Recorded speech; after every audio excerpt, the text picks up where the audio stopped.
सभी धर्म प्रेमियों को जय श्री राम, हर हर महादेव। आज हम जानते हैं सावन के महीने के सोमवार के व्रत की विधि और व्रत कथा के बारे में। तो पहले जानते हैं किस विधि से सावन के सोमवार का व्रत करें। मित्रों, सावन के महीने के सभी सोमवार को यह व्रत करना चाहिए।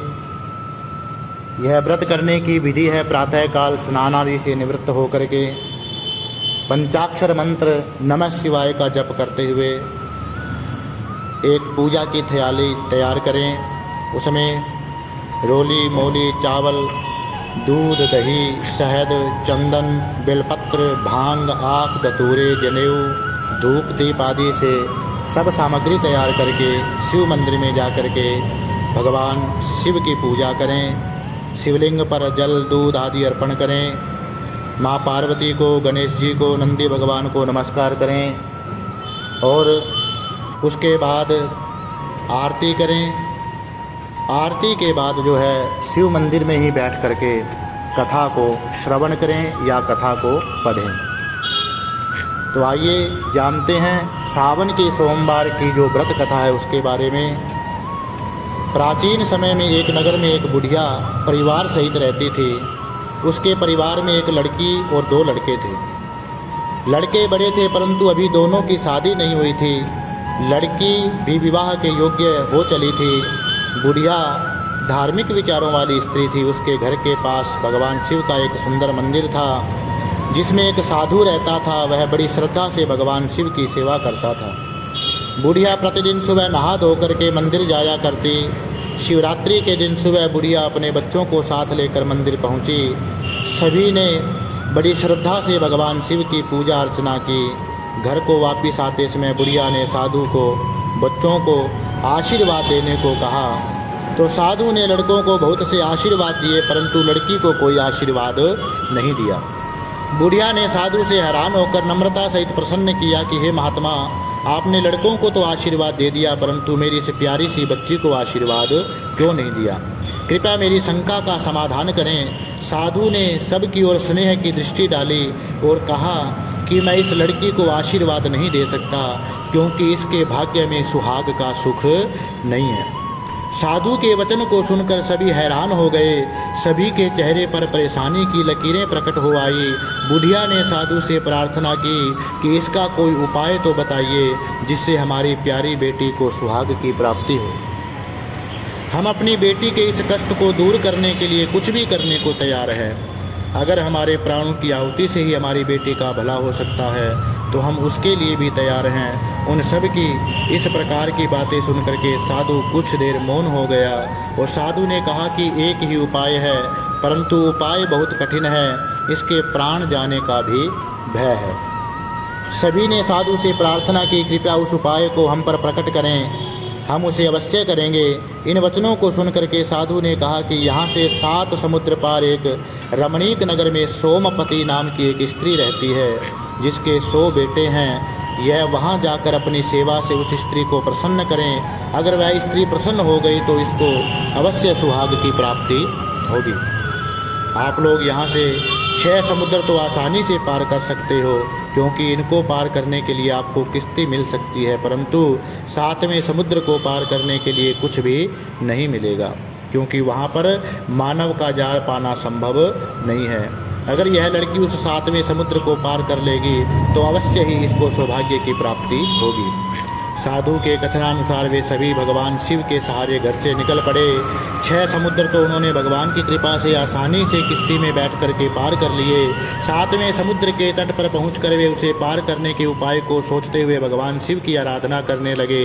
भगवान शंकर की कृपा से उन्हें वहाँ एक पेड़ दिखाई दिया और पेड़ के ऊपर एक हंस बैठा था और हंस ने उनसे कहा कि मैं इस पेड़ के पत्तों से आप लोगों को एक बेड़ी बना करके दे सकता हूँ। सभी ने सोचा कि अगर भगवान की कृपा होगी तो यह बेड़ी हमें हमारी मंजिल पार पहुंचा देगी, नहीं तो मौत तो निश्चित है। उन्होंने हंस से बड़ी बेड़ी बना कर देने की प्रार्थना की। हंस ने कुछ ही समय में उनको बेड़ी बना कर दे दी। सभी ने हंस का धन्यवाद किया और भगवान शिव के नाम का सहारा लेकर बेड़ी में सवार हो गए ओम नमो शिवाय का जप करते करते 7वें समुद्र भी पार कर गए। थोड़ी दूर चलने पर वे रमणीक नगर में पहुँचे। वहाँ पर उन्होंने सोमपति को देखा और उसके 100 पुत्रों व बहुओं को देखा। उसके बेटे बहू सभी अलग अलग रहते थे। वे सभी सोमपति के घर के पास छुप कर रहने लगे। सोमपति रोज सुबह स्नान करने के लिए नदी पर जाया करती थी। जैसे ही सोमपति स्नान के लिए घर से निकलती थी तो वह लड़की हर रोज चुपचाप उसके पीछे से घर में आती। घर का झाड़ू, चौका, बर्तन आदि साफ करके उसके घर आने से पहले वापस अपने परिवार में पहुंच जाती थी। हर रोज जैसे ही सोमपति स्नान आदि से निवृत्त होकर के घर को वापस आती तो घर की सफाई देख करके हैरान हो जाती और मन में सोचती कि कौन है जो मेरे पीछे से आता है, मेरे घर की सफाई करता है, बर्तन साफ करता है, मैं उसे कैसे देखूं। ऐसे महीनों बीत गए। एक दिन किसी कारणवश सोमपति की नींद कुछ देर से खुली, परंतु वह लड़की अपने नियम के अनुसार उसके घर पर साफ सफाई के लिए आ पहुंची और अपना नित्य का कार्य करने लगी। सोमपति ने उस लड़की को देख करके पूछा, बेटी तुम कौन हो, यहाँ पर किस लिए आई हो, तुम्हें क्या चाहिए। सोमपति के वचनों को सुनकर लड़की उसी समय उनके चरणों में गिर पड़ी। सोमपति ने नींद में ही उसको आशीर्वाद दिया, बेटी दूधवती पुत्रवती सौभाग्यवती हो। परंतु लड़की ने फिर भी उसके पांवों से सिर नहीं उठाया। 3 बार वही आशीर्वाद देने के पश्चात उठ करके जब उस लड़की के सिर को उठाया तो देखा कि इसके भाग्य में तो सुहाग भी नहीं, परंतु मैंने तो इसे पुत्रवती होने का आशीर्वाद दे दिया, यह कैसे होगा। सोमपति अभी सोच ही रही थी कि लड़की की माँ व भाई वहाँ आ गए। सभी सोमपति से प्रार्थना करने लगे कि हे माँ, अब आप ही इसकी माँ हैं, आप ही इसको खुशियाँ दे सकती है। माँ सोमपति ने कहा, ठीक है, मगर यह सावन मास में आने वाले सभी सोमवार को भगवान शिव का व्रत करेगी। यह व्रत सभी को मनवांछित फल देने वाला है। माँ पार्वती और भगवान शिव के आशीर्वाद से इसको भी मनवांछित फल अवश्य मिलेगा। आप लोग भी इसके लिए सावन के प्रथम सोमवार को लड़का ढूंढना, दूसरे सोमवार को सगाई करना, तीसरे सोमवार को साहे चिट्ठी भेजना और चौथे सोमवार को बारात मंगवाना। जैसे ही लड़का लगन मंडप में बैठेगा उसी समय वह समा जाएगा। सभी रिश्तेदार भाई बंधु विलाप करेंगे, दुनिया तरह तरह की बातें करेगी, मगर आप मत रोना, सभी को चुप करवाना, मुझे याद रखना, सब ठीक हो जाएगा। उन्होंने कहा, ठीक है माँ, हम ऐसा ही करेंगे। सभी सोमपति माँ से आशीर्वाद लेकर अपने घर को चल दिए। घर वापिस आकर सभी बड़ी श्रद्धा से भगवान की पूजा करते हुए समय व्यतीत करने लगे। लड़की पूरी श्रद्धा से भक्ति भाव से सोमवार का व्रत करने लगी। सावन के पहले सोमवार को उसकी माँ व भाइयों ने सोमपति के कथनानुसार लड़का देखा। लड़का बहुत सुंदर व गुणवान था। दूसरे सोमवार को उन्होंने बड़ी धूमधाम से सगाई की, रस्में पूरी की। तीसरे सोमवार को साहे चिट्ठी भेजी और सावन के चौथे सोमवार को बारात लाने को कहा। उन्होंने शादी के दिन घर को खूब अच्छी तरह सजाया।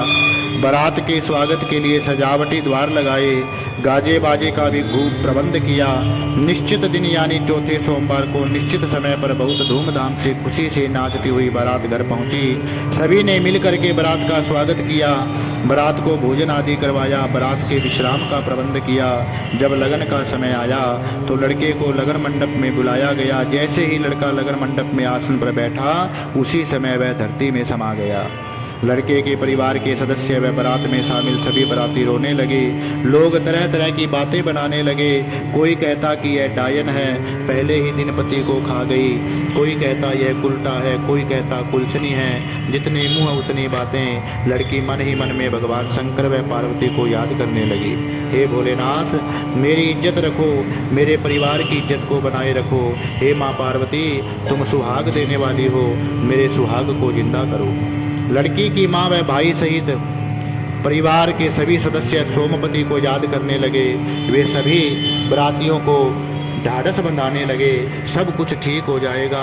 भगवान शंकर की महिमा अपरंपार है। उनकी पुकार माँ सोमपति के कानों तक पहुँची। उसी समय माँ सोमपति ने अपने सभी बहु पुत्रों पर जल छिड़ककर उन सभी को सुला दिया और उनको सुलाने के पश्चात वह अपनी पड़ोसन के पास गई और उसको कहने लगी कि कोई भी इसे न जागने दे और न ही कोई इनको जगाए।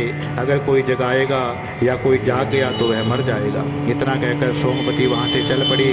सोमवती ने अपने 100 पुत्रों व बहुओं की आयु से थोड़ी थोड़ी आयु जल के रूप में उस लड़की के सुहाग पर छिड़क कर उसको जीवित कर दिया। लड़के के जीवित होते ही शादी की संपूर्ण रस्में पूरी की गई। सभी बहुत प्रसन्न थे।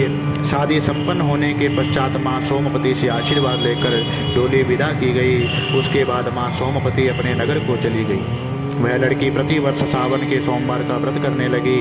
व्रत के प्रभाव से उसके परिवार में किसी चीज़ की कमी नहीं रही। वह खुशी खुशी अपने घर में सुख से जीवन व्यतीत करने लगी। जिस तरह भगवान शिव ने उस लड़की के सुहाग को जिंदा किया, उसी प्रकार भगवान शिव सबका भला करे, सबको मनवांछित फल प्रदान करे। साथियों, यह सोमवार व्रत की कथा आपको कैसे लगी कमेंट में अवश्य बताएं। और भी धार्मिक जानकारी के लिए दिए गए नंबर पर आप संपर्क कर सकते हैं। कोई मन में प्रश्न हो तो कमेंट में पूछ सकते हैं। चैनल को लाइक करें, सब्सक्राइब करें। जय श्री राम, हर हर महादेव, ओम नमः शिवाय।